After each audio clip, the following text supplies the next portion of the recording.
Nuevamente con ustedes el programa Juicio a la Noticia, caiga quien caiga, a través de Democracia Digital, www.democraciadigital.1.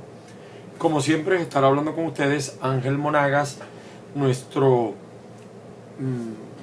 manera de que usted tenga comunicación con nosotros, por supuesto, es a través del Twitter, @Ángel Monagas pegado.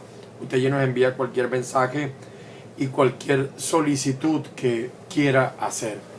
Esta semana se le hemos dedicado al proceso electoral de Colombia, el proceso de elección colombiana, y nos siguen sorprendiendo algunas cosas.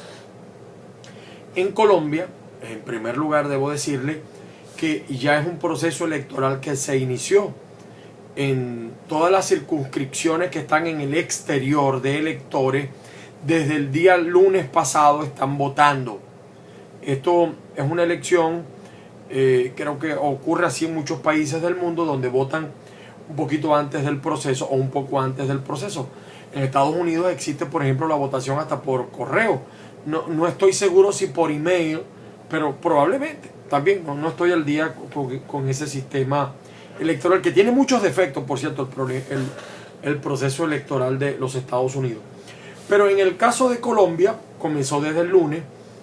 He visto algún movimiento dentro de algunos de estos grupos que están apoyando a los 5 candidatos, fundamentalmente a los 2 candidatos, uno el presidente Juan Manuel Santos y el otro Oscar Iván Zuluaga del Centro Democrático. Y ahí hay un proceso que están haciendo. Además, primera vez que el votante extranjero para presidente y vicepresidente puede votar en el exterior para elegir el presidente de su país. Y eso también me parece bien interesante y bien novedoso en este proceso colombiano. Además, déjeme decirle que en Colombia es legal, y no sé si algún organismo fomentará eso, pero el voto en blanco también es un derecho que tiene el elector. Por supuesto, para mí esa es una trampa, porque el voto en blanco favorece a los 2 grandes partidos que se debaten el control del país con críticas hacia ambos bandos, y vamos a decir que los partidos minoritarios, la izquierda fundamentalmente, con el voto en blanco quedaría fuera de escenario para la segunda vuelta. Empiezo por decir esto. Algunos le preguntan a uno, ¿quién gana, quién pierde? En política es difícil hacer un análisis así. Si hoy fuesen las elecciones, estaría ganando Oscar Iván Zuluaga, pero las elecciones no son hoy. Las elecciones son el domingo. Y además hay una segunda vuelta. En consecuencia, la primera observación que nosotros tenemos de este proceso: el presidente Juan Manuel Santos arranca perdiendo. Decimos esto porque, siendo presidente que va a la reelección, él debió empezar ganando en la primera vuelta, es decir, obteniendo más del 50% en la primera vuelta. Todo indica, todo señala que al parecer no va a ganar en la primera vuelta el presidente Juan Manuel Santos. Entonces yo digo, el presidente Santos arranca perdiendo este proceso, porque aún ganando que la mayoría de las encuestas incluso dan ganador en estos últimos días a Oscar Iván Zuluaga, aún ganando ya pierde, porque siendo presidente debió ganar en la primera vuelta. Pero la cosa se complica para la segunda vuelta, y yo les debo decir que en la frontera venezolana todos los grupos que apoyan a estos candidatos se están preparando para la segunda vuelta. Todos te dicen, mira, viene la segunda vuelta, necesitamos de apoyo comunicacional, se va a mover la cosa, están preparando la movilización. Déjenme decirles a ustedes que estas elecciones colombianas, para los que vivimos en fronteras, es bien llamativa, porque el voto en Colombia, sobre todo en la frontera del Zulia y del Táchira, se tasa. El líder, o mejor dicho, el cacique o el dirigente, llega y le dice al jefe de campaña de X partido en la región, en la circunscripción del estado o ciudad donde se encuentre: mira, tengo 50 votos, ¿cuánto me pagas por esos 50 votos? Y el voto se tasa. se le da un precio por llevar gente a votar, 50 a tanto, y además se negocia. ¿Cómo se negocia? Porque cada jefe de campaña tiene ese fin, negociar los votos de uno, quitarle votos a uno, trasladarlos al otro. Se le dice, bueno, me vas a dar tantos pesos por voto que lleve, me vas a dar una bolsa de comida, me vas a dar una pimpina de gasolina. Eso pasa en nuestra frontera, mis queridos amigos de Democracia Digital. Así se tasa el voto en la frontera, tanto para las elecciones de concejales, alcaldes, diputados, senadores, gobernadores. Así se tasa el voto en la frontera. Esa cultura, por cierto, ha impregnado, ha preñado el proceso de votación en Venezuela, y por eso es que en Venezuela también, en los estados fronterizos, el voto se tasa, se compra, se vende. Es una puja. Yo doy tanto, mira, cada voto que me traigas te los doy a tanto. Algunos llegan hasta ofrecer hasta licor. Te damos tanto, un licor preferido que los colombianos toman mucho, Olpar. El Olpar es una de las bebidas preferidas en Colombia, incluso mucho más que en los Estados Unidos, donde por un problema de proteccionismo es difícil encontrar Olpar. Y en Venezuela, producto del problema de los dólares, también es muy difícil encontrar Olpar. Entonces eso es otro ingrediente atractivo en esto de comprar votos, lo que se llama operación chinchorro. La operación chinchorro, por supuesto, ¿cómo aumenta y cómo disminuye? A medida, por ejemplo, que ya se ve a Peñalosa, a Clara López, a los demás candidatos, se les ve fuera del aparato de llegada, entonces los votos de estos tres candidatos empiezan a circular.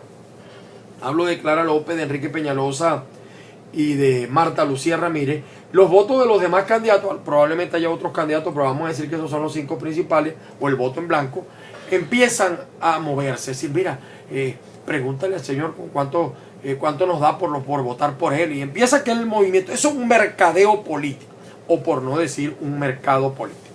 Ahora bien, esta fue una campaña bien curiosa, porque en noviembre del año pasado, el candidato Oscar Iván Zuluaga tenía 14,6% en las encuestas. El señor Enrique Peñalosa en ese momento tenía una votación, ya les voy a decir de cuánto, de 8,7. Enrique Peñalosa. Miento. Clara López. Enrique Peñalosa tenía una votación un poquito menor. Enrique Peñalosa, en la última encuesta que hemos observado, está en el 10,6, 10,9. Es decir, para mayo. Para noviembre y para diciembre, el señor Oscar Iván Zuluaga estaba muy por debajo del candidato Juan Manuel Santos, que estaba en 28%, el señor Juan Manuel Santos. El voto en blanco, por cierto, para esa fecha tenía el 31%. La cosa fue evolucionando y hemos llegado en este momento a que el señor Juan Manuel Santos tenga 29% y el señor Oscar Iván Zuluaga el 29,3%. Como podremos observar, se remontó la cuesta el señor Oscar Iván Zuluaga. Esto para la primera vuelta que puede perder Juan Manuel Santos. Yo creo que ya perdió desde que tiene que ir a segunda vuelta, pero para la segunda vuelta las cosas pintan distinto y es motivado a la manera tan peculiar que ha llevado el señor Oscar Iván Zuluaga su campaña, en el sentido de lo fuerte, y los demás candidatos, es decir, los que están fuera del aparato, pareciera que pudieran trasladar votos al señor Juan Manuel Santos. Claro, el traslado de votos no se da automático, porque de repente usted va a votar por Enrique Peñalosa y después le dicen para que vote por Juan Manuel Santos y dice que no. Y fíjense, en el debate que se acaba de hacer, el debate se hizo el martes, el señor Enrique Peñalosa dice que la diferencia de Uribe, la diferencia es Uribe en la chaqueta, y criticó al señor Oscar Iván Zuluaga, que cargaba una chaqueta con la foto del expresidente. Oscar Iván Zuluaga estuvo muy bien en el debate porque le decía al señor Peñalosa: no hable tonterías de quien lo apoyó a usted para ser alcalde. Y además le recordó le recordó a Enrique Peñalosa y su Alianza Verde, le recordó que él también lo apoyó siendo senador por una campaña que le hicieron al señor, en contra del señor Enrique Peñalosa, siendo alcalde. También hablan de que la paz de Enrique Peñalosa y la de Clara Paz se parece a la que persigue Santos. Allí tiene razón el señor Oscar Iván Zuluaga. El problema de la guerrilla es un problema también que tiene que ver con el financiamiento del narcotráfico. Y yo no sé si eso se abandona así tan rápido. O sea, tan rápido ellos van a desmontar ese aparataje, si vamos a la paz y renunciamos a todos esos millones de dólares. Y, eso parece poco creíble, poco creíble. También, por supuesto, le recordaron, Enrique Peñalosa se encargó de recordarle al señor Oscar Iván Zuluaga de que prácticamente el candidato era Uribe y que además dijo mentiras con el escándalo. Pero hay una cosa bien clara entre los dos escándalos. Una cosa es que te acusen de tener un hacker por realizar actividades ilegales como hacker, y otra cosa es que te acusen de actividades con el narcotráfico como el señor Juan Manuel Santos. Y además, muy malo que en ese debate del martes el señor Juan Manuel Santos no fue. La silla estuvo vacía y los demás candidatos pidieron que la silla, que se le hiciera un llamado a la silla y se resaltara la silla para ver la falta de respeto que tuvo el señor Juan Manuel Santos con los demás candidatos. ¿Por qué digo que es grave?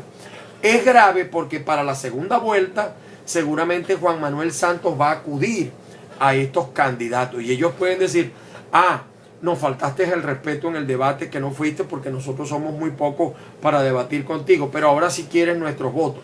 Sin embargo, esa va a ser una situación bien interesante y donde el señor presidente candidato tiene más posibilidades de negociar que cualquiera de los otros.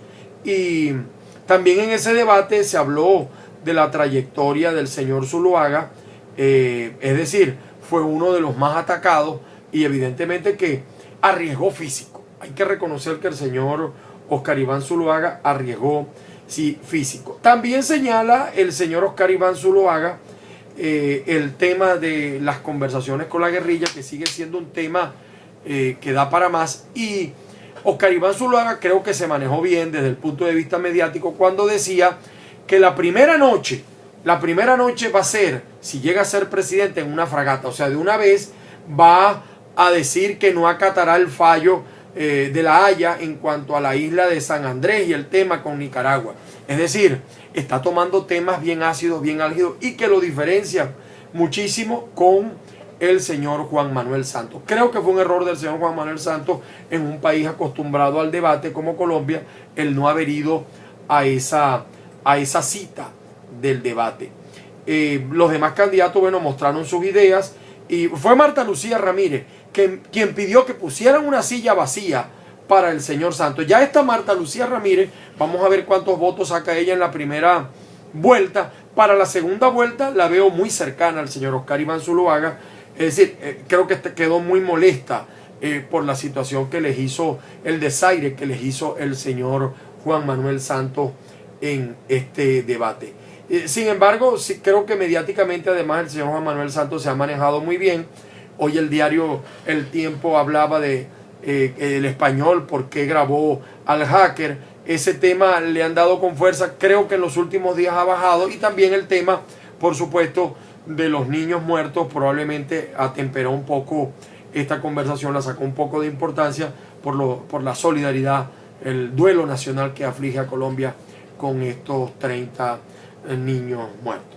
Bueno, mis queridos amigos, en esta entrega pues espero haber satisfecho algunas de las expectativas que ustedes tienen. Creo que, y es la información que tengo, que la gente del PSV se está moviendo en la frontera para ayudar al señor Juan Manuel Santos, y bueno, esperaremos los últimos acontecimientos y por supuesto los tendremos a ustedes al día con los mismos. De todo lo que escuchó, de todo lo que vio, haga usted el juicio y recuerde, @AngelMonaga, cualquier pregunta estamos a su orden. Sigan con Democracia Digital.